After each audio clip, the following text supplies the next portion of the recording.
Welcome to Toffee Blue View, your source for all things Everton. I'm Gerry. This is Max. And we're taking on kind of a new segment. It's a little experimental, where we are... It's a segment called Beers with the Blues. It took us a while to come up with the name, so please don't crap all over it. So essentially in this segment, I will be going through the Everton squad, and Max will be giving rating each player between 0 and 5, 0 being not at all, and 5 being very much. And what those mean is, does Max want to hang out and have a pint with this player? Okay. Okay? So, hence, if someone were to mention Zinedine Zidane to me, I would say 5. He's cool as hell and a genius and one of my favorite players ever. So yeah, and I'm really curious about the World Cup headbutt thing. You know what I mean? So I have reasons. Nice. You know what I mean? I have very good reasons. And so Max will have to have reasons. I will also ask him a few additional questions just for the heck of it.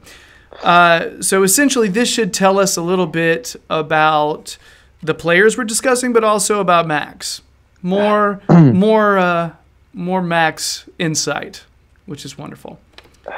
So Bring it on. Okay, so let's start with get the rave on. Jordan Pickford. 5, of course. World Cup hero. National superstar. But always just it's not like I'm not. He's obviously older than me, but he's not too far out from my age range. I don't think I'm 20 years old. How old is he? 24. I think that sounds about right. Yeah, he likes his rave culture. I've been to a few raves in my time, so we could have a pint and then go to a rave or something. Then yeah, go ahead.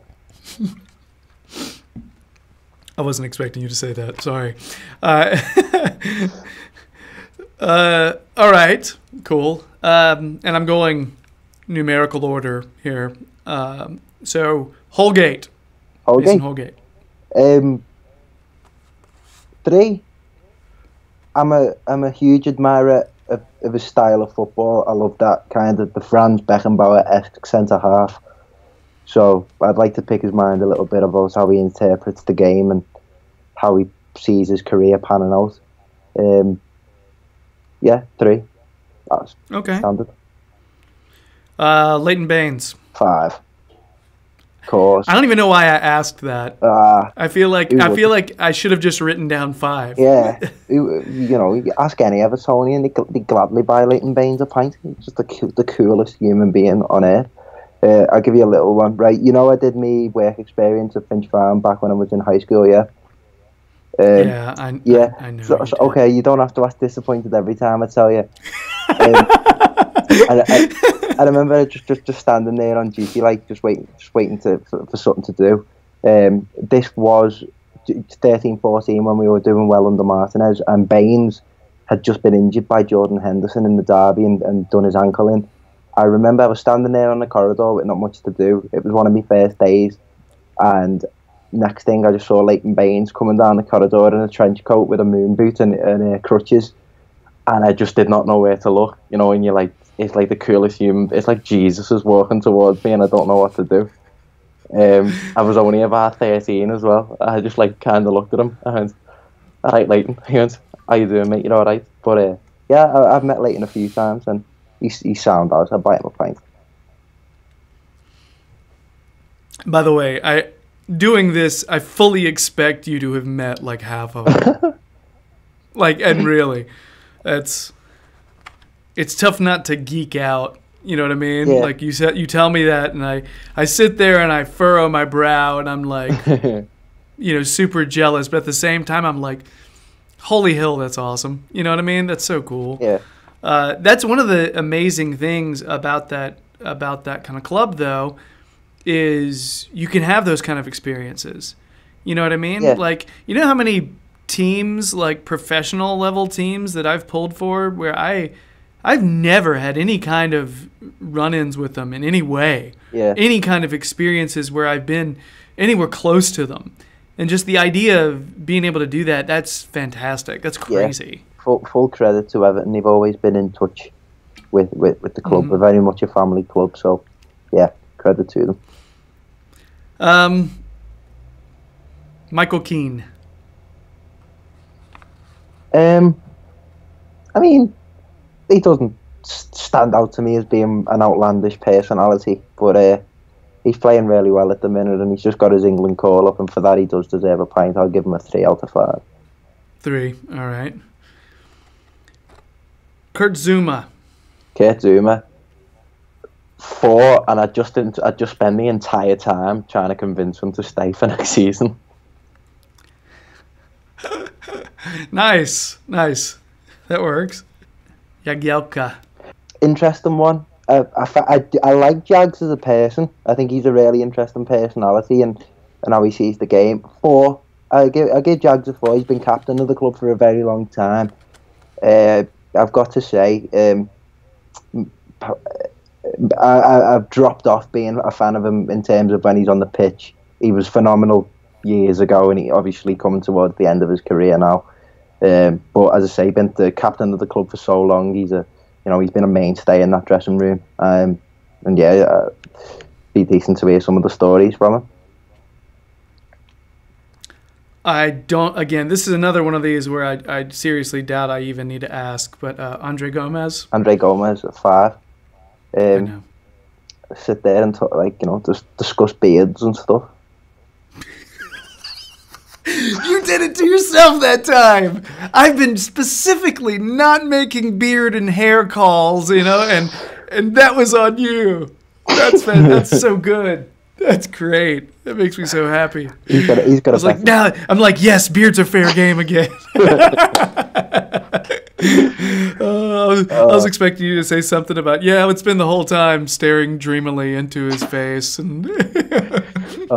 No, he's a like which beard care products do you use, Andre? No, I'd be taking notes. I'd have a whole notepad full of stuff for the beard and hair care.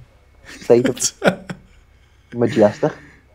Knowing him, he's probably got like a bag full of samples. He's like, I really like this conditioner. You should try this. It's. Great. He just seems like the guy would find a way. He would take you to the store and buy it for you. Oh, incredible. All right. Iceman Sigurdsson. 5 again. Fantastic footballer. Technically, absolutely fantastic. Speaks really good English, and I was watching an interview he did with Sky the other day where he was talking about kind of personal topics such as favourite food, favourite series, or things like that, and he just seemed like a really sound bloke. So yeah, 5. It's interesting, like with him, I feel like his play is more outlandish than he is as a person. He just seems like a guy. Yeah. When he talks, he just has a normal sounding voice. Sounds like you're talking to your neighbor. Yeah. He's a modest human being, and that's a great quality to have. Yeah, definitely. Theo Walcott. 4. Theo Walcott's quite an interesting one because I know he hasn't been at the club for any great length of time, but it's more about his career away from Everton that I'm asking about. So obviously he went to that 2006 World Cup as 16-year-old. That would certainly be an interesting conversation topic. How we went from Southampton to Arsenal, the faith that Arsene Wenger put in him, and his time at Arsenal. So there was always that question about, would you put him in the middle? Where'd you play him? And you want to hear that from the player themselves, don't you? You'd love to hear their opinion on things that were speculated about them and what were around them in the time. So yeah, that'd be an interesting conversation. I love that answer. I'm stealing it. I'm telling you now. So just to throw a question in there to break things up. Which players do you think would get their drinks in first? Nias.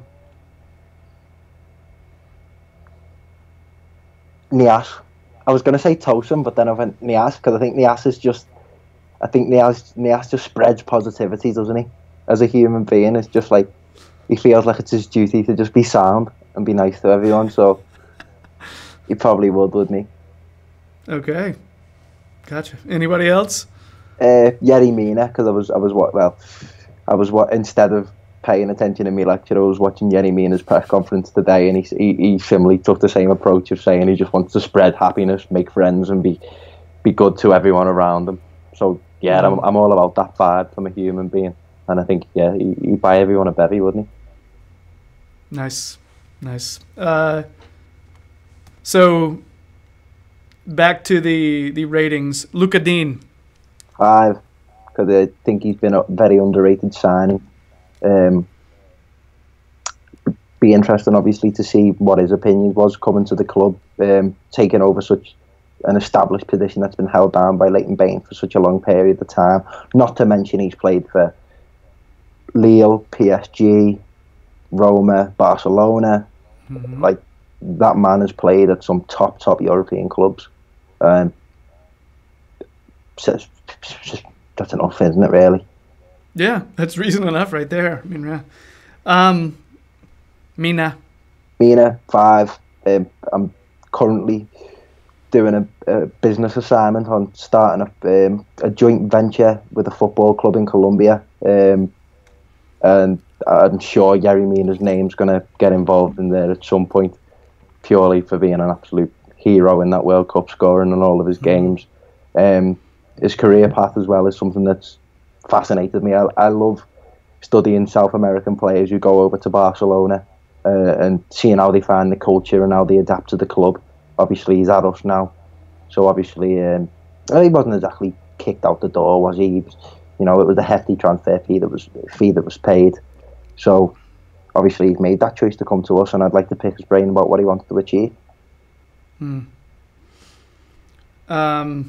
Jink Tosin. 5. Sound as.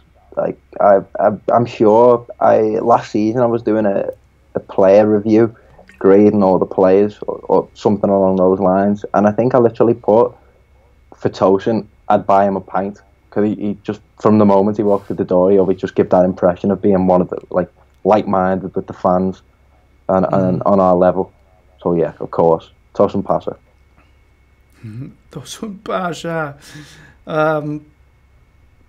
I would like to see him get a little bit more game time, just because I don't want him to leave. I think a lot of people are thinking his style doesn't work with Silva, but I've seen other people think that he's absolutely essential to our play. So it's interesting, the analysis on him. Yeah, I'd like to get a bigger sample size this season. He won't leave. I really think would. He'll leave. He does. He's made it pretty clear. He and his agent have made it pretty clear, supposedly. So good. James McCarthy. James McCarthy, 4. I'd quiz him more on that first season when he come to the club, because he, as I've said many times, he was probably my favourite Everton player that season. Literally, absolutely everywhere, covering every blade of grass. Obviously, been very unfortunate with the injuries that he sustained over the years. So, yeah, you'd want to find out where he's at and what his plans are for the future. Idrissa Gueye. 5. He's the first name on the team sheet for me. I'm probably emerging as my favourite player in this current group of players that Everton have. A work ethic that's just unprecedented. More tackles than anyone in the Premier League. Where does that desire come from, and where does that cardiovascular endurance come from? He probably wouldn't drink a pint. He'd probably be on the waters, but I'd still buy him a water. You know what I mean? Oh yeah. Schneiderlin. 4. Controversial. Really? It's a controversial one. You know what I mean? Because everyone knows I'm a fan of his. That more than obviously the questions that would be asked now is just be where's he at? Because obviously we did that segment the other day about how he's literally been Andre Gomez out the squad. So where's his head at the moment, and what are his plans for the future? Nias. 2. You don't want to hang out with Umar? I'd hang out with him, but I don't know. There's not much. I don't think there's really much to talk about in that regard. I don't think. No, I hate to say it because he has gone through testing times since joining the club, but I don't think he's essential to the long-term future of the team. So on that basis, too. Do you think that maybe you feeling that way would possibly lend to it possibly being a really awkward conversation? No, he's a smiler, isn't he? I'm sure I'd be a smiler too after a few pints. So. All right, Bernard. I don't know where his English is at, but got a 4. Okay. Yeah, he seems sound. He seems like nice company, and he seems like the Brazilian vibe that's kind of swept the club since him and Richarlison come in. The kind of samba factor, feel good. You want to be part of that vibe. All right, Marty Stecklenburg. Do you know what? I'm going to surprise you here. I'm going to say a 3 because he's Dutch, and I really like Holland. I went to Amsterdam and I felt like it was my spiritual home. Obviously, he's played for Ajax, and he played for Holland in a World Cup final. So they'd be interesting conversation topics. Seamus Coleman. 5. Soundest professional footballer I've ever met. So down to earth, so cool.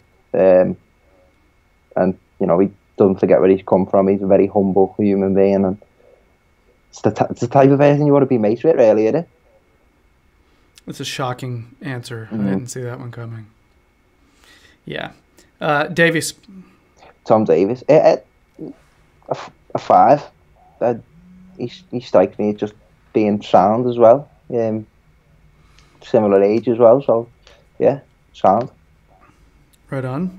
Kieran Dowell. A 4. I don't know where he's ending up. I've heard rumblings that he might be going to Wigan on a permanent deal sometime soon. Really? I heard the possibility of him going there, but I thought it was maybe on loan. No, Interesting. I've heard it's on a permanent basis, but maybe that'd be farewell drinks. Dude, I like the fact that Max just became a unicorn. ITK. Check it out. Don't. I'm joking, everybody. We're not actually saying Max is an ITK. As an ITK. I don't like all that talk. Well, of course you don't. No one who's humble and is, you're not really all about the attention, are you? So yeah, but that is some good info. Just saying. That's interesting because I had not heard about a permanent, so that's interesting. DCL. 3. He seems funny enough to get on with. You see him when he's hanging out with the likes of Pickford and Holgate. He seems sound. I'd like to ask him a bit more about last season when he was kind of burdened with more responsibility than he could handle at number 9 for so long. Yeah. Richarlison. 5. Just because he had just a great impact since coming to the club. I'd apologise first and foremost for ever doubting the fee. Still, I know it's early days, relatively, if you're going to, judge about how long you're going to stay at the club. Hopefully that is for a long time. But, if recent performances and his goal tallies anything to go by, then the fee will eventually be justified, and for that I'd apologise. Lookman. 5, because I love German football too. I do. That's a good answer. That's a great answer. I like Leipzig. I love German culture. I love German football culture, and obviously he does too. Going by how much he liked last season. But that aside, more pressing than current matters would be, obviously he played well against Gormaier, and he is really pressing for a starting 11 place now. Three last ones. Ja Virginia, Beningame, and John Joe Kenny. These are people that have played God. First team. I didn't throw Nathan Broadhead and John and anything. I ended it with Kenny. So. Okay. Joe Virginia, I go for a 3 because something similar to what we were talking about before, really. What is his mentality and what are his intentions and what was the attraction switching from Arsenal to Everton? I'd want to find that out. Beningame, a 3. I don't know about Beningame. I know you're a big fan of him, Gerry, but he's impressed me at under 23s level, and he impressed me when he first come in. I remember that game against Chelsea at Stamford Bridge. But obviously, just kind of had that long spell on the sidelines, hasn't he, really, and kind of faded away from the limelight. And John Joe Kenny. John Joe Kenny, 5, local lad. Sound as, believes Everton should not fear anyone, and I believe that too. So yes. I'm sure they get on just fine. Which player wouldn't pay for a round?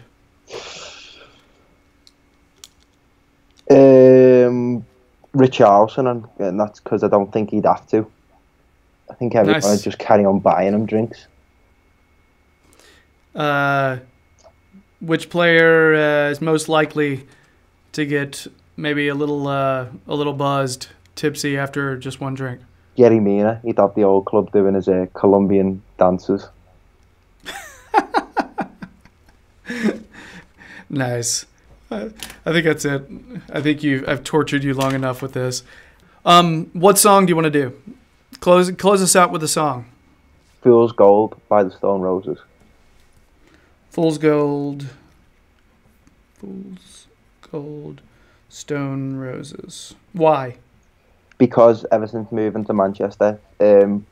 Call me a mank in the comments all you like. I've just been heavily influenced by the Manchester music scene, and then obviously you get your Oasis, Stone Roses, the Smiths, all these indie bands that have many brilliant songs, and Fool's Gold is just always one of those songs that get me in the mood to do something. I know almost nothing about that band, Stone Roses. So this is going to be cool looking this one up. Yeah, look them up. I'm obviously I'm no guru on them myself. I know they're Manchester United supporters, whereas Oasis are Man City supporters. But yeah, they are good. I've got to say I'm not a veteran by any stretch, but I might get there one day. All right. Well, I'll be looking them up, and as we are serenaded by Stone Roses, it's time to wrap up the show. That's the end of the podcast, whatever.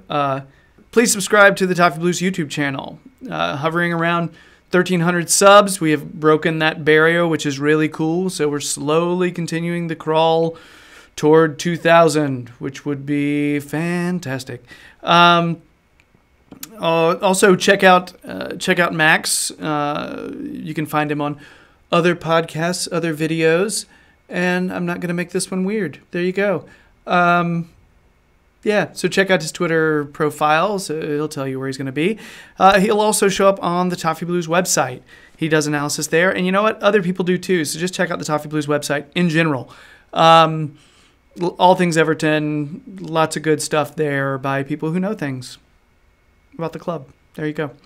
Also follow the Toffee Blues on Twitter, Facebook, and Instagram. That is it. That is all. I have nothing else. No more plugging. Max, thanks so much. It's been a pleasure, mate. Appreciate it. Yeah. So I'll talk to you later. And until then, let's get 3 points this weekend. Bye.